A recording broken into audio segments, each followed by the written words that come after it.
Hello friends, सभी का स्वागत है मेरी किचन में। अपने चैनल पर हम दिवाली सीरीज कर रहे हैं। इसमें हमने चकली और सेव कैसे बनाते हैं वो देखा है। उसी के साथ में ही आज हम ये चाशनी वाले लड्डू बना रहे हैं। तो इसमें चाशनी कैसे बनाई जाती है वो मैंने पूरा डिटेल में दिखाया है, और उसी के साथ में सेव बनाकर इसके लड्डू कैसे बनाते हैं वो भी मैंने पूरा दिखाया है। तो इसके लिए वीडियो आप ज़रा भी स्किप मत कीजिए और वीडियो को पूरा आखिर तक देखिए। तो चलिए आज की रेसिपी को हम शुरुआत करते हैं। तो लड्डू बनाने के लिए हमें तो सबसे पहले तो बेसन चाहिए। तो यहाँ पर मैंने 250 ग्राम बेसन लिया है। इसे हमें छान के लेना है। बेसन को छानना बहुत ज़रूरी है क्योंकि वो सेव के मोल्ड में से अटकना नहीं चाहिए। तो यहाँ पर मेरा बेसन छान के हो गया है। इसमें अब मैंने थोड़ा सा हल्दी पाउडर ऐड किया है ताकि कलर अच्छा हो सेव का। आप इसमें येलो या ऑरेंज फूड कलर भी ऐड कर सकते हैं, आपकी पसंद के ऊपर है वो। तो मैं इसे मिक्स करके इसका आटा गूंद लेती हूँ। याद रखना है बेसन में पानी कम ही लगता है, तो थोड़ा थोड़ा पानी डालकर ही हमें इसका स्मूथ बैटर बना लेना है। हमें आटा सख्त नहीं बनाना है क्योंकि हमें सेव को भी सॉफ्ट ही बनाना है। इसके लिए हमें इसका डो जो है वो भी हमें सॉफ्ट ही गूंदना है, ना ही पतला बनाना है ना ही इसका सख्त डो बनाना है।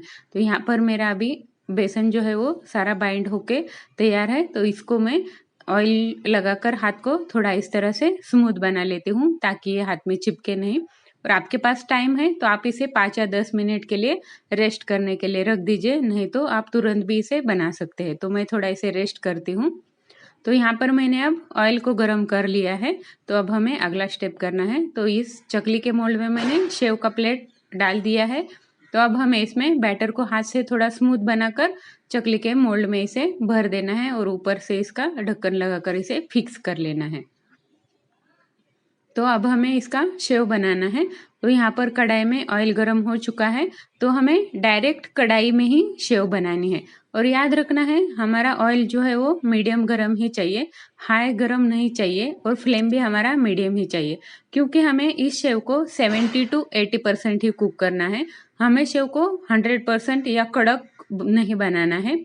हमें इस सेव को सॉफ्ट ही रखना है। इसके लिए हमें ऑयल भी कम ही गर्म चाहिए और सेव को भी हमें 70 to 80% ही कुक करना है। ये हमें ध्यान रखना बहुत ज़रूरी है क्योंकि ये सेव सॉफ्ट रहती है, क्योंकि इसे हमें बाद में हाथ से इसका चूरा बनाना है। तो मैं सारी सेव इस तरह से फ्राई कर लेती हूँ।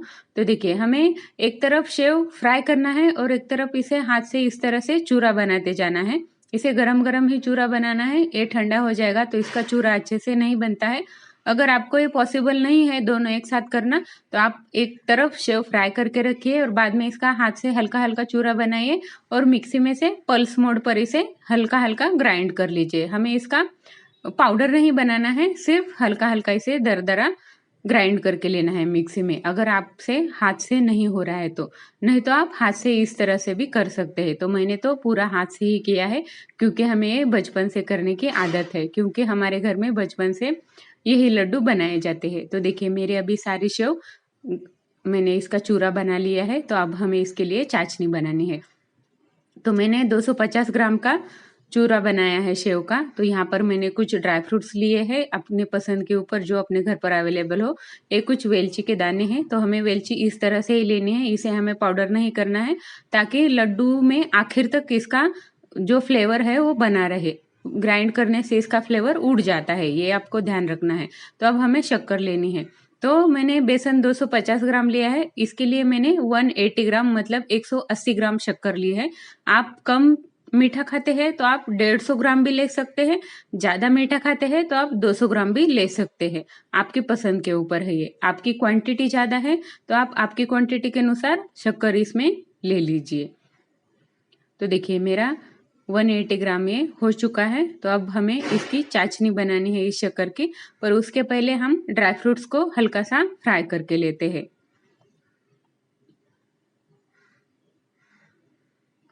तो यहाँ पर मैंने पैन रख दिया है गैस पर। इसमें हमें थोड़ा सा घी ऐड करना है और उसके ऊपर हमारे ड्राई फ्रूट्स ऐड करने हैं और ड्राई फ्रूट्स को हमें हल्का सा गर्म करना है। इसे गोल्डन ब्राउन करने की ज़रूरत नहीं है, सिर्फ ड्राई फ्रूट्स को गर्म करने से इसके फ्लेवर जो है वो रिलीज हो जाते हैं। इसके लिए हमें ड्राई फ्रूट्स को हल्का सा गर्म करके लेना है। तो ड्राई फ्रूट्स को गर्म करके हमें हमारी जो चूरमा बनाई हुई सेव है उसमें हमें ऐड करना है इसे। तो अब ड्राई फ्रूट्स मेरे गर्म हो चुके हैं। अब मैं सेव के ऊपर इसे ऐड करती हूँ। तो देखिए इस तरह से हमें सेव में ऐड करने हैं और इसके बाद में हमें चाशनी बनानी है लड्डू के लिए। तो चाशनी बनानी भी एकदम सिंपल ही है, सिर्फ इसका टेक्निक हमें मालूम होना चाहिए। तो यहाँ पर मैंने एक पैन लिया है, इसमें हमें अपनी क्वांटिटी के अनुसार हमें पैन भी लेना है, छोटा बड़ा। तो मेरी थोड़ी ही है, इसके लिए मैंने छोटा ही पैन लिया है।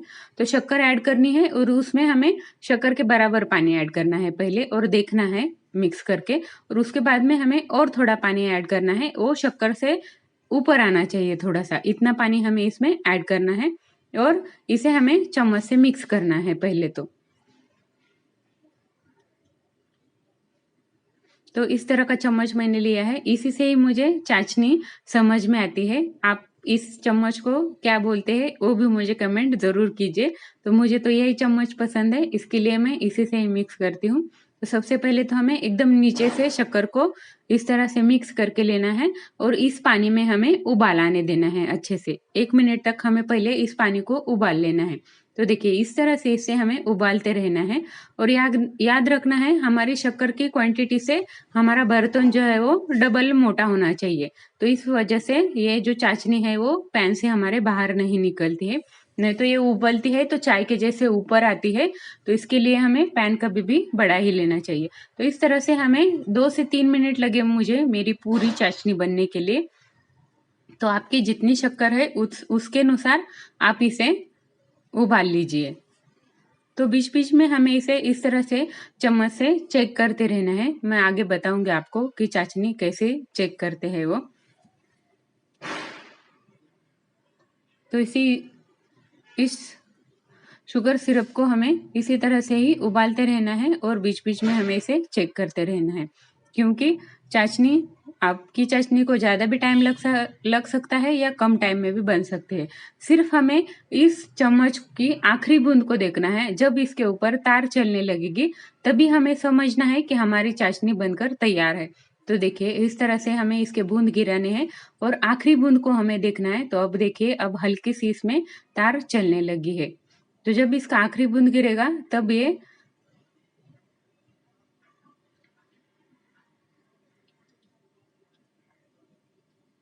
तो देखिए अब इसके लास्ट में देखना है सिर्फ कि इसमें तार चलने लगती है। तो यही सिर्फ ध्यान रखना है।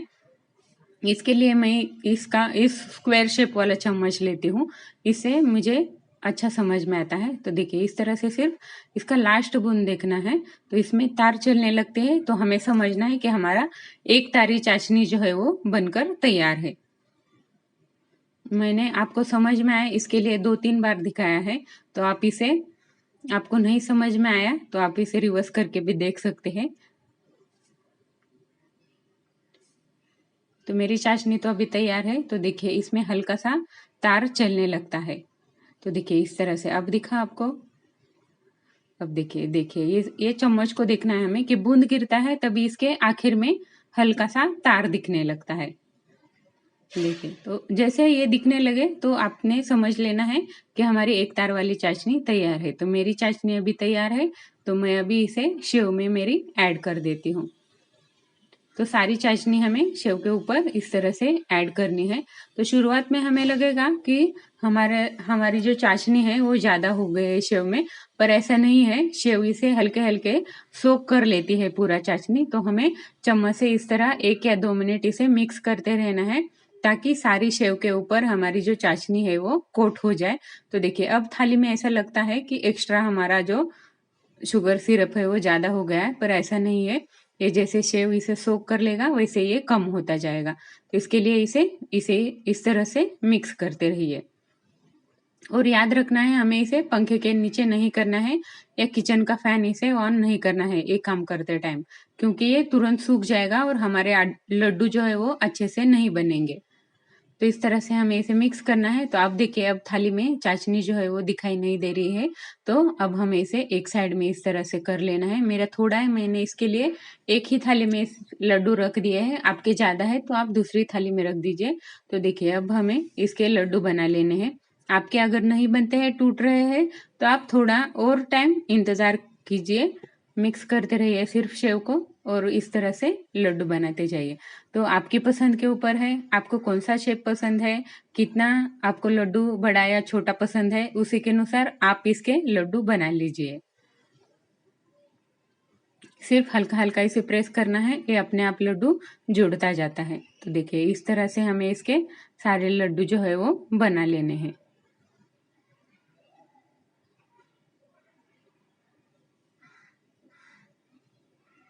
तो याद रखना है हमें इसे पंखे के नीचे ये काम नहीं करना है। जब हमारे लड्डू बनकर हो जाए तब हमें इसे पंखे के नीचे रखना है।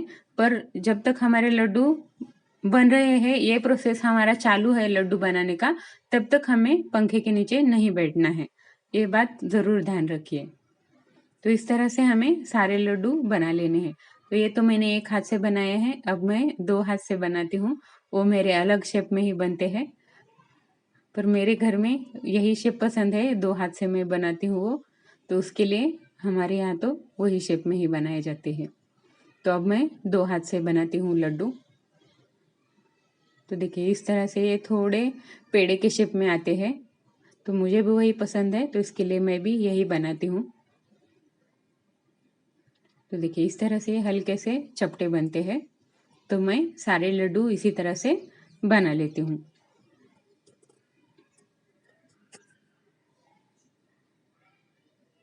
तो अब हमारे सारे लड्डू बन चुके हैं, तो अब हम इसे सर्व करते हैं।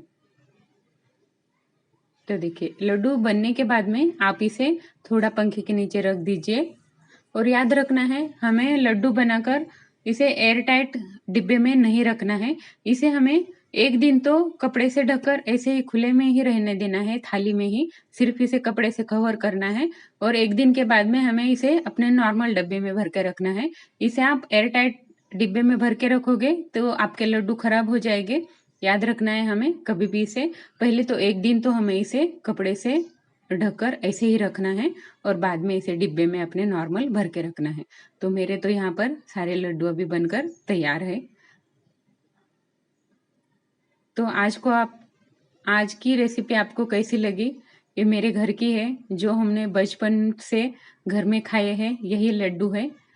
तो मैंने आज आपके साथ मेरे घर की रेसिपी शेयर की है। तो आपको कैसी लगी वो मुझे कमेंट जरूर कीजिए।